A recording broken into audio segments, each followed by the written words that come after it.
Hi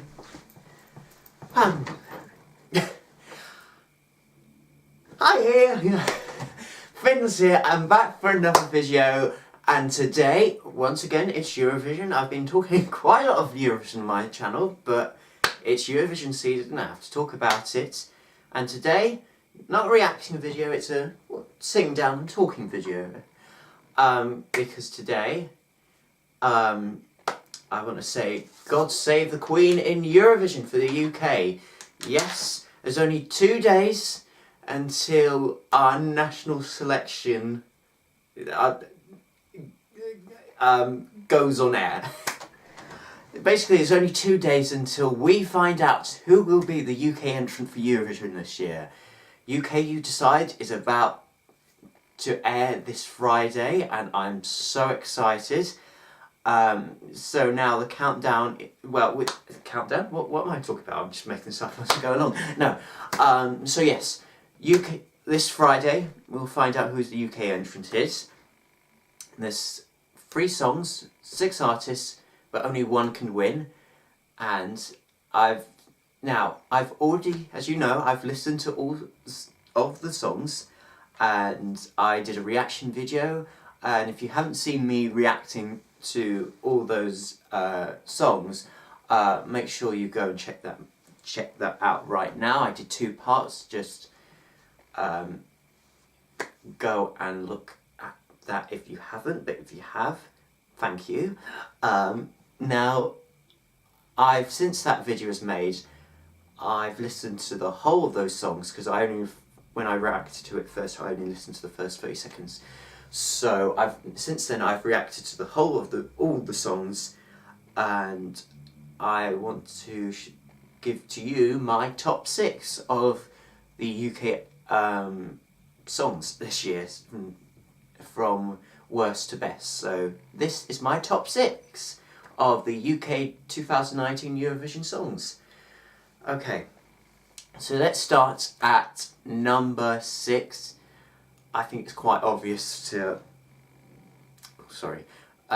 some of you. It has to be Made, Freaks, and it's probably at your bottom of the list as well.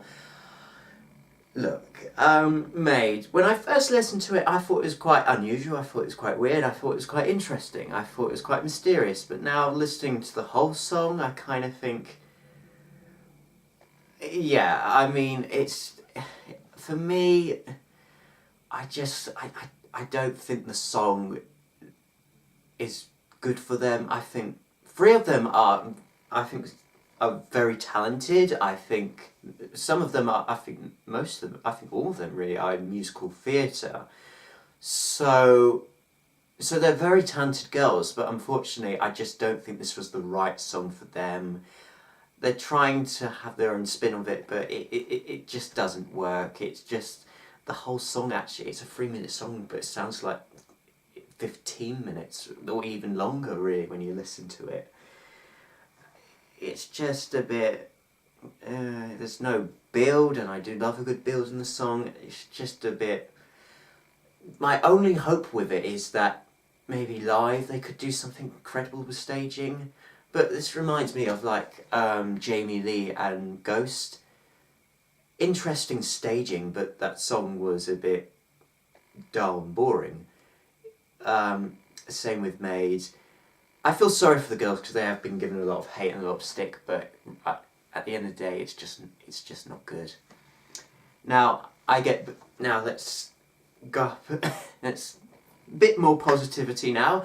My number 5 is Anissa with Anis. No, how do you pronounce her name? Anissa with Sweet Lies. You know, she's got a good voice. It's very beautiful, the song itself. I don't mind a ballad. I do like a good ballad now and then at Eurovision. But for me, the reason why it's so low on my list is mainly because I just don't know. Maybe the audio cut doesn't give it personality.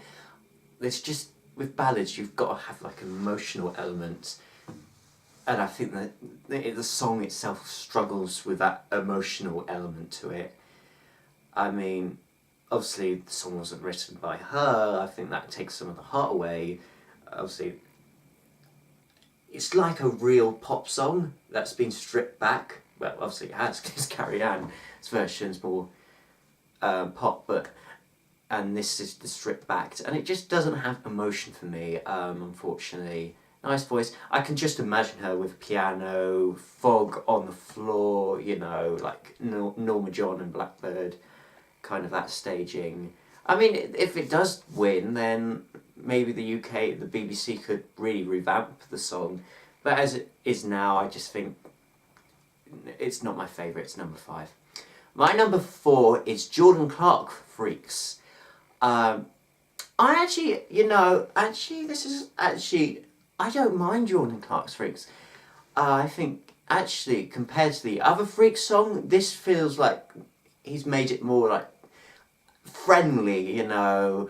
He reminds me a bit like Late Mawari in Friend of a Friend, the Czech Republic song. It's like got a friendly element, you know. And it's, when he sings it, it's like he's inviting you to sing it, like it's like quite a happy vibe, like you want to sing along with him, you know, and you know it's earwormy, like, come to the land and the lost and lonely, don't be afraid, we're one big family, like freaks, like you and me. Well, mates is like, come to the land of the lost and lonely, don't be afraid, we're one big family, like freaks, like you and me.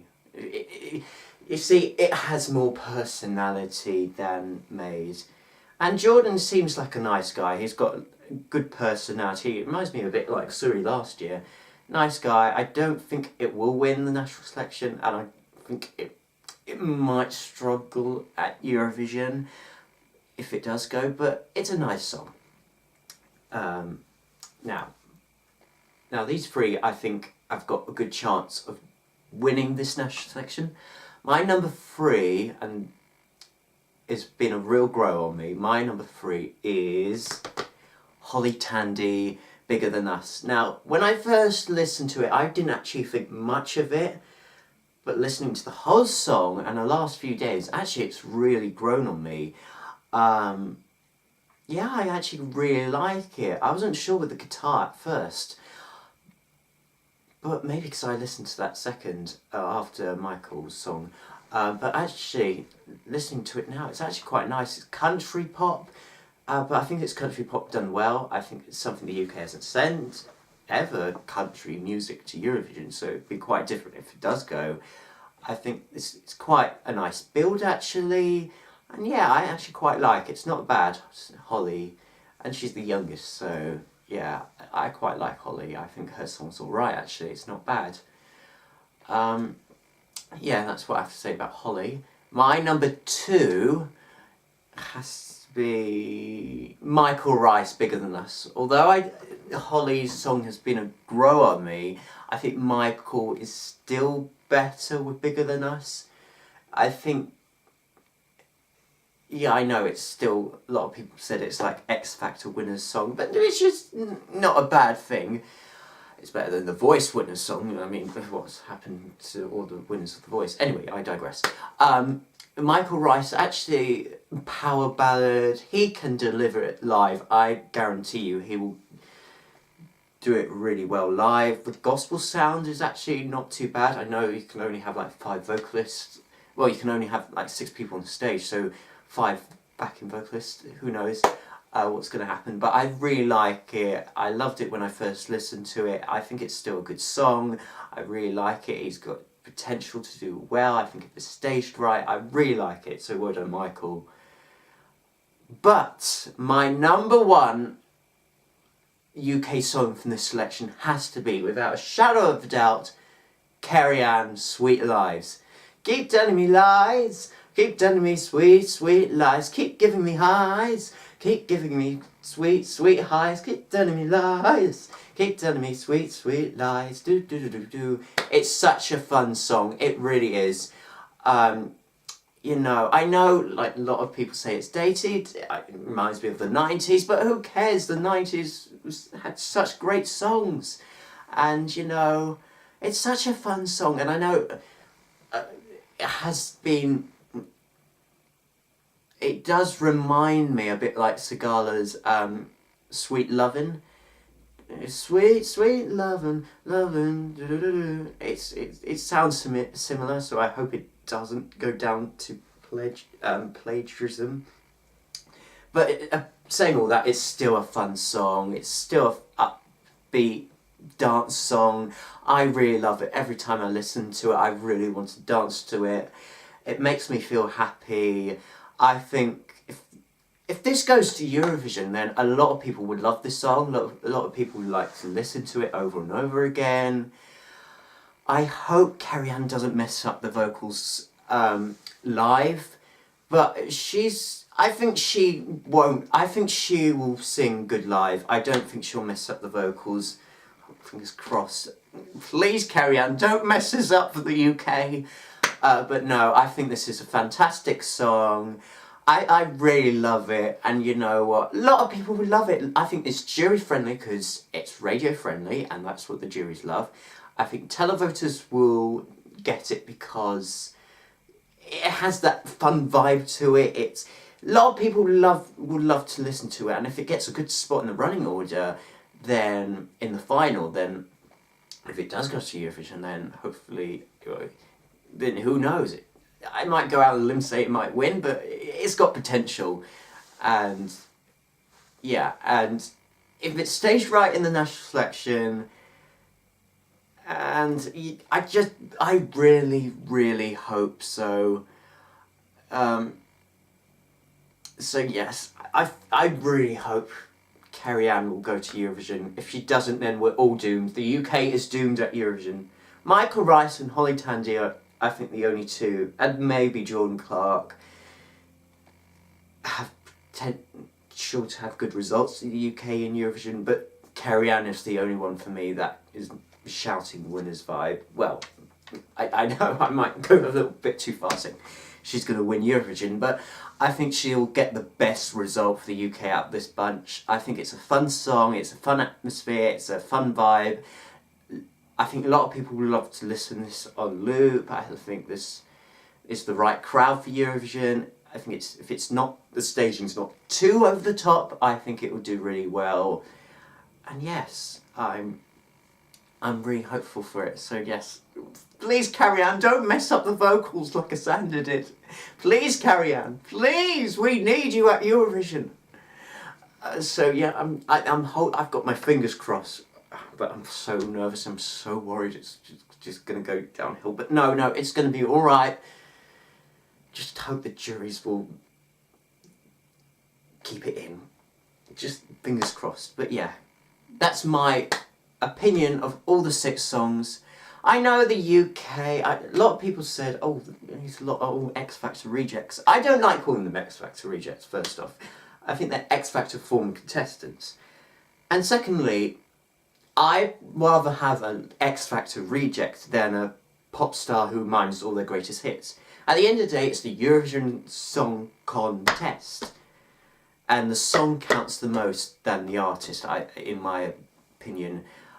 I mean, even if we send a big star to Eurovision, it doesn't always work, like Bonnie Tyler, Cassida. It doesn't always work, so you need a good songwriting team behind it, and yeah, mind you, I wouldn't like, that being said, I wouldn't mind a big star to go to Eurovision. I think that'd be great, but I think you would need a good songwriting team to go in, or a singer-songwriter. That'd be even better, a bit of heart in the song.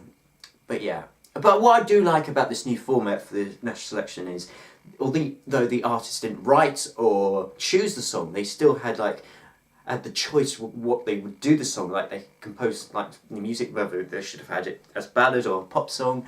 So I like that element, because I think it's good that the artists were involved in their own songs than them being chosen, being forced to give them what song they have to give. So that's great news. Anyway, comment down below who your winner is. Is it Carrie-Anne? Is it Michael? Is it Holly? Comment down below in the comment section below. You can like this video if you want, subscribe to my channel if you want. I'd be so happy if you do. But yeah, until then, have a great day. Goodbye.